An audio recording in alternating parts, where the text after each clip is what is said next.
and every conversation explores the art of thinking beyond the obvious. And today I have my special guest. One of his advocacy, meaningful connection, and of course, the author of the book Unconditional Communication, other than Mr. David Firth. Hey, Daniel, great to be here. Thank you very much indeed. Thank you for coming back once again, Mr. David, to one of my podcasts. And can you please introduce more about yourself that I know? Yeah, absolutely. So my name is David Firth. I'm originally from England, in the north of England, called Yorkshire. But 30 odd years ago, I met and fell in love with a girl from Colorado, and that's where we've ended up. So right now, I'm speaking to you from a mountainside in Buena Vista, Colorado. Colorado, indeed. And thank you so hmm much for sharing your knowledge and wisdom to the world, Mr. David. Thank you. And today, let's talk about transforming how leaders communicate from the inside out. The premise is the transformative communication starts internally. What is the flawed outside in the model of leadership communication you see most often, and what are the key its limitations, Mr. David? Yeah, that's a great question. The outside-in approach is based on the mistake that communication is largely a concept around skills and skills development. And so the better skills I have, the more effective a communicator I will be. Um, and that of course, has an element of truth to it. I need to be able to speak clearly. I need to be able to get to my key idea. I need to be able to tell people why I'm telling them what they're doing so that we'll act on it. But I must never forget that the actual way communication happens is together. In the English word communication starts from Latin com, which means together. It indicates that communication is not communication unless there is a mutual understanding and mutual benefit that comes to what we call the speaker and what we call the audience. If it's not that, I have a very strong definition of what is communication and what is not. Unless we're actually communicating, then all we are really doing is generating noise or sharing information, and that's not transformational. Very well said, Mr. David. So, how do you define the difference between the leader who is simply skilled at communication and one whose communication is truly transformative to their team and organizations? I think the transformational leader is going to generate trust faster and deeper. I think they're going to create a culture, an environment, one conversation at a time, where people want to show up more fully. How do they do that? By they themselves showing up more fully. I mean, I've been around the organizational world a long time. 30 odd years ago, when I started in business, particularly in England, where I'm from, the old model was leaders looked good, sounded good, looked strong, looked certain. And there was an element where that even then was not true. They didn't know what was going to happen next. Even now, I mean, now it's just completely not true. We barely can predict what's going to happen tomorrow, let alone next week. And so, how do they generate that culture where everybody wants to show up more fully as themselves, as their full human being? They themselves share.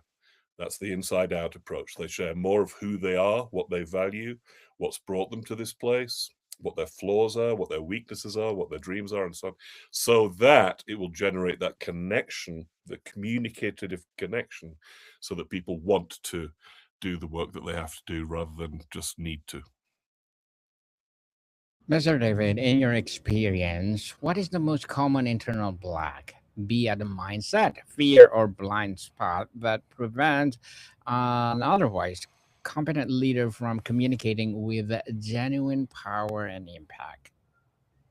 Yeah, I think at base the real internal blocker is probably that need that they have to look good and sound good, to look like they're in control. And it's a shame because that for many years is what we wanted from our leaders. That's what we taught them when they went on leadership development programs. That's what we've taught them when they came on my communication programs in the early years, was to, here's how I look good and sound good.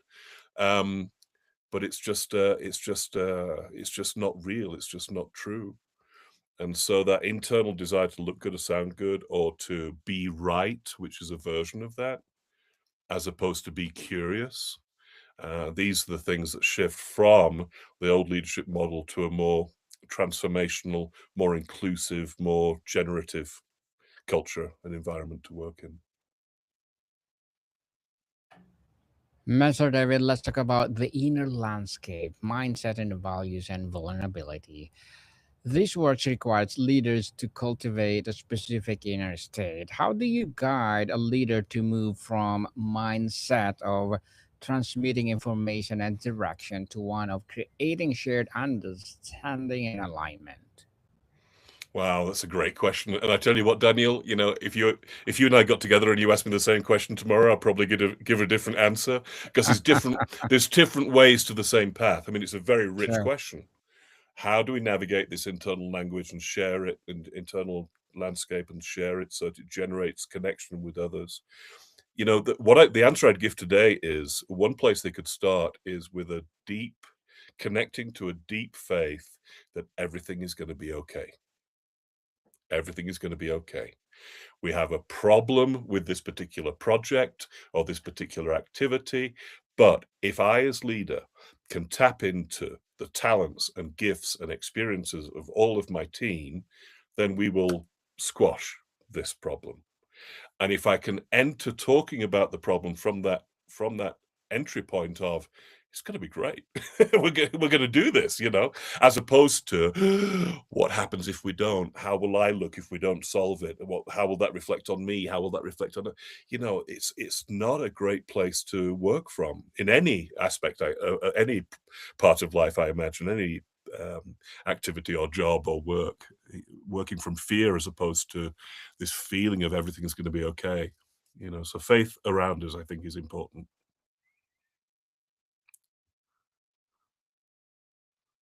Very Oh, well said, Mr. David. Very well said indeed. So, vulnerability is often cited as a key, but poorly executed, it can be undetermined authority.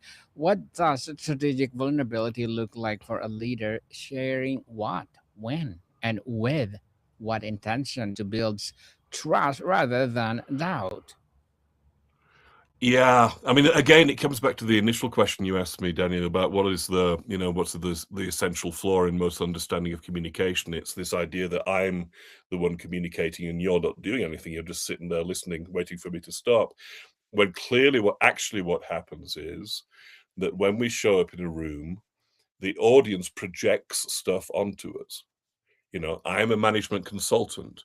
They project onto me that I'm about to give them 25 slides and then send them a big bill, because that's the story they project around, because they've had experiences, and they've heard stories about consultants in the past. Leaders have stories. One of the exercises I used to get people to do in my communication workshops is to name more than 2 fictional positive role models of business leaders in any play, TV series, movie, or whatever. There are very, very few positive role models out there in the collective consciousness about being a leader. Most of the leaders we see portrayed in movies and TV streaming and all that sort of great stuff, they're evil, they're wicked, they're stupid.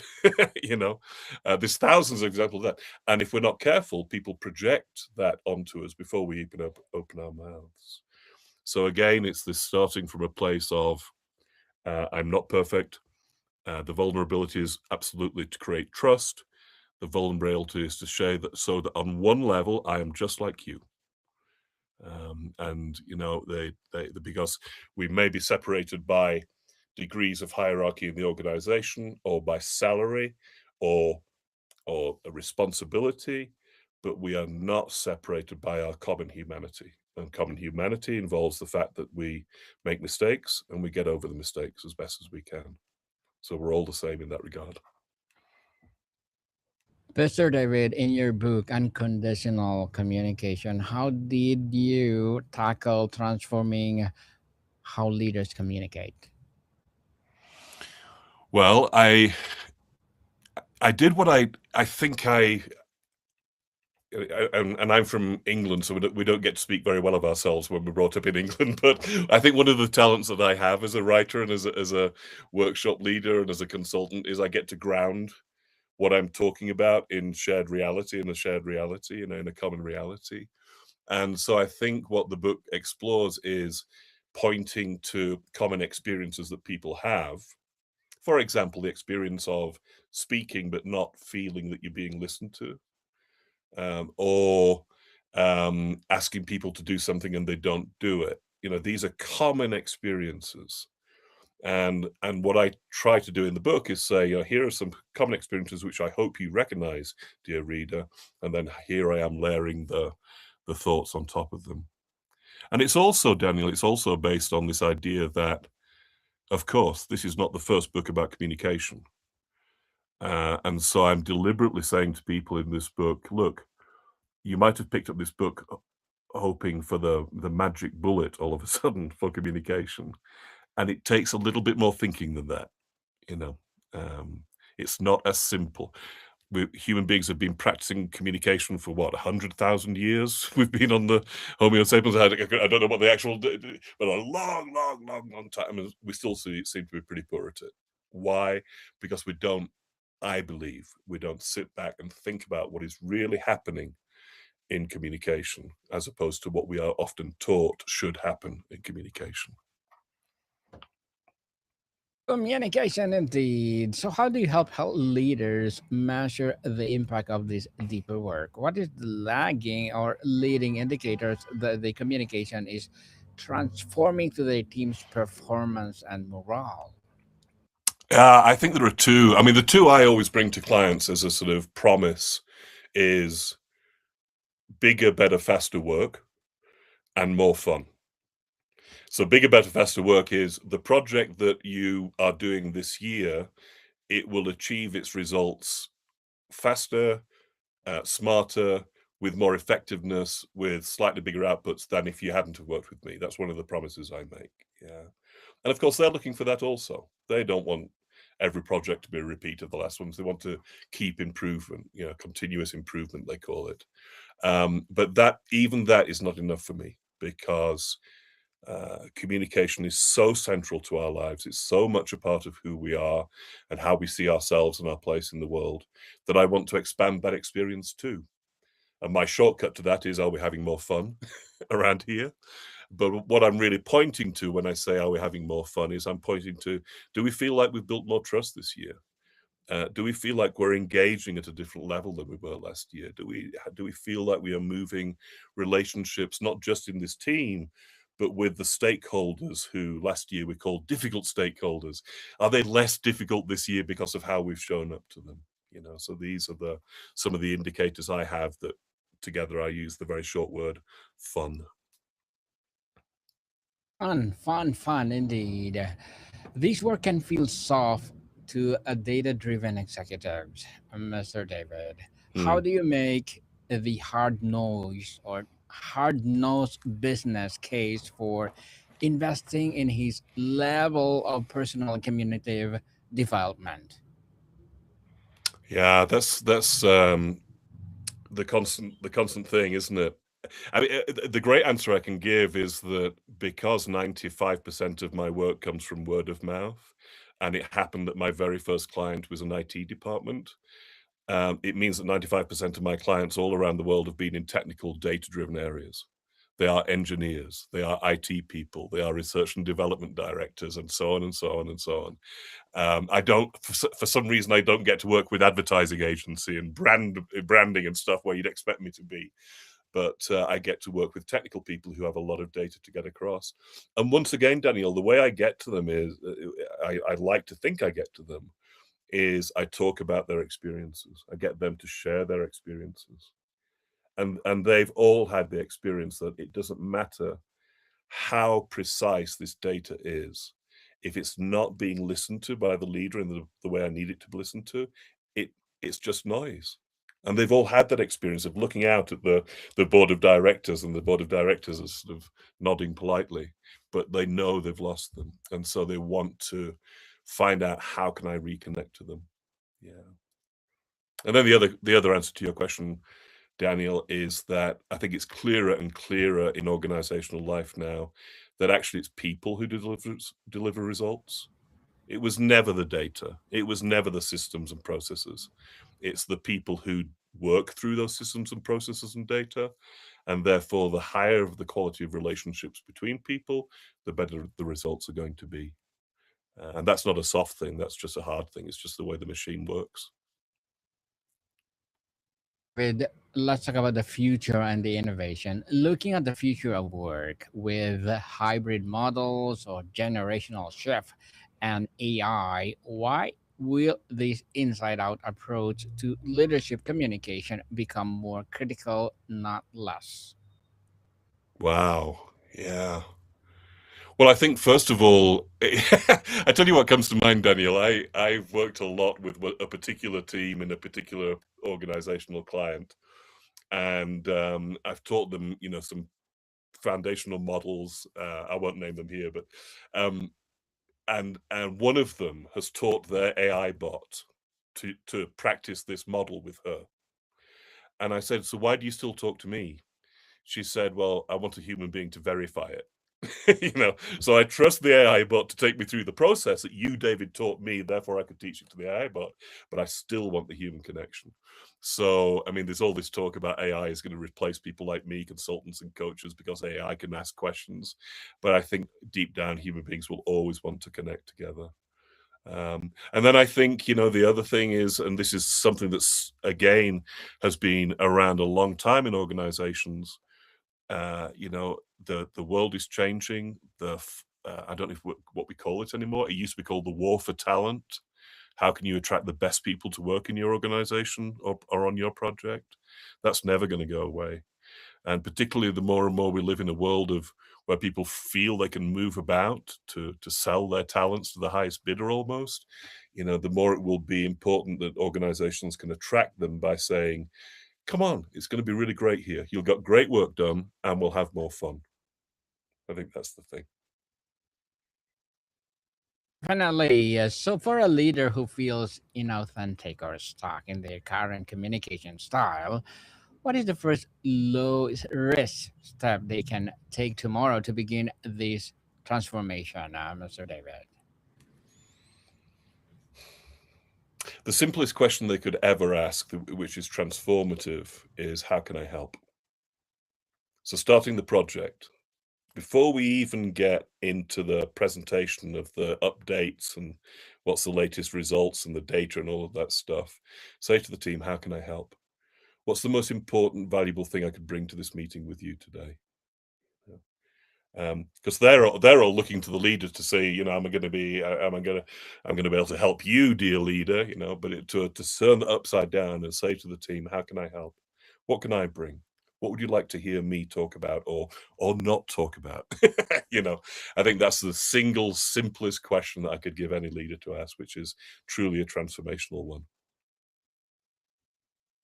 So, Mr. David, what have you learned about the relationship between a leader's own self compassion and their capacity to communicate with clarity, empathy, and the power to others?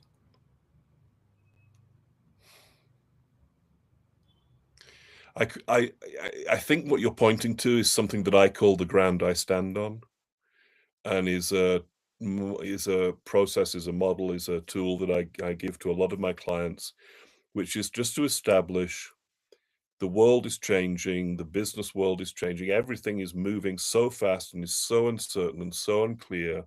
What is the ground I'm always going to stand on? What are my core values which will never let me down? What are my beliefs? What faith do I have, either in some higher power or the faith of the people around me, whatever it might be? um, what faith do I have that everything is going to be okay? How can I speak well of myself as well as occasionally criticize myself? All of these, I think, give leaders a powerful ground to stand on, rather than as worry about what's going to happen next. So I think that's the connection between, again, this beautiful phrase you had, the internal landscape and the external impact. Indeed. So, Mr. David, before we wrap up our discussion for today, I'm inviting you to please do listen to my other podcast, people. My other podcast, because my abstract essay is already in sixth season, abstract poetry in third season, and my book 101 review in sixth season too, comedy 101 third season, and my food 101 in sixth season as well. Geography 101, love letters, movie 101 review, music 101 are in fifth season, Science 101, Sex 101, fourth season, Spiritual Awakening, Trivia 101, Law 101, Mental Health 101, Motivation 101, Entrepreneurship 101, and of course, my Bible Verses 101 on my baby podcast. Please listen to them wherever you listen your podcast. So, Mr. David, ultimately, when a leader successfully transform how many communicate from the inside out, what is the most profound change for them, for their team, and for the organization's potential? Well, I'll just answer that from two perspectives. From the internal, from the personal perspective, I think just this sense that, again, I'll come back to say the phrase again, everything's going to be okay. I'm okay. Mhm. I'm enough. I don't need to speak up all the time in meetings. I can just relax and let people speak and listen deeply. For the organization, I think it's the thing we've come back to again and again, Daniel, this sense of trust that drives relationship and therefore drives the delivery of results. I think those are the two things. And, it's 30 years, that quest for inner peace and external impact is just getting deeper and deeper and deeper and faster. The need for that is just never stopping. Well, Mr. David Firth, thank you so much for sharing your knowledge and wisdom to the world. So, can you please invite our listeners to support all your books, your advocacy, or anything you want to promote on Abstract Essay? Oh, bless you. Thank you. I mean, the simplest way to stay in touch with me is through davidfirth.com, my website, davidfirth.com. And there you will find links to the various books I've written over the years. And you'll have news about the ones I'm working on at the moment. Yes, people, let's support Mr. David Firth, because if you support him, for sure, more and more empowering books like this to thrive. So, Mr. David, can we talk about a little bit or more of your book? So, tell us how to make work fun, an alphabet of possibilities. What it's all about? It's about how to make work fun. Funny enough. Yes, it is. And, that was the first book I wrote. So I'm talking 1995. That's not even a century, Daniel, for goodness sake. Where did the idea come? I'll move on. It's about making work fun, but the fun points to meaning, purpose, fulfillment, energy, and results. Awesome. How about change your world or one world at a time? Just this idea that apparently research indicates that everybody will speak about 16,000 words every day, some less, some more. But it's like being choiceful about the language that we use. From making a living to creating life, how to be happy and successful by utterly transforming your work. Yeah, this is about getting over the old story that we inherit from society, from culture, from our parents sometime, that work is supposed to be difficult and then maybe in 40 years you'll have earned enough to retire and then you can be happy. It's a lie. It's terrible. I want to do something about it. So how about work as love made visible, a letter? Yeah, this is based on the famous quote from Khalil Gibran in The Prophets that work should be love made visible. Work is an act of creation and service to others, as well as the way that we get paid for what we do. The corporate fool, Mr. David. Yeah, the corporate fool. So in medieval times, in Europe in particular, the king always had a fool around, and the fool was the only one who would tell the truth at all times. So it's just the idea of what would our corporates be like, or our worlds be like, or our society be like, or our politics be like if there was a fool in the background saying, that's nonsense, this is the truth. That nonsense. So change the world on a word at a time. How the way you speak creates our lives. Yeah, we talked about that one. So it's again, this is the 16,000 words a day idea. You know, that we can be more choiceful about how is our language, how our speaking going to add to what's good in the world as opposed to add to the noise. And last but not the least, unconditional communication, shaping better relationships and bigger futures together. Yeah, I think of all of them, I think the subtitle is the one that speaks the most to me in this book. It's about shaping better futures and bigger relationships together. It's about relationship as communication as opposed to looking good and sounding good. Making a better world. Good. Yes, definitely. So again, Mr. David, can you please invite our listeners to support our book? Yeah, please do. I hope you enjoy them. I put a lot into them. I hope you get a lot out of them. And my wife will tell you that there's always another book 2 or 3 months down the line, and I'm working on a couple at the moment. So stay in touch. Looking forward for that, Mr. David. And thank you so much for your time. A great pleasure, Daniel. You're a great interviewer. It's a great pleasure to be with you. Likewise, Mr. David. More people, see you soon.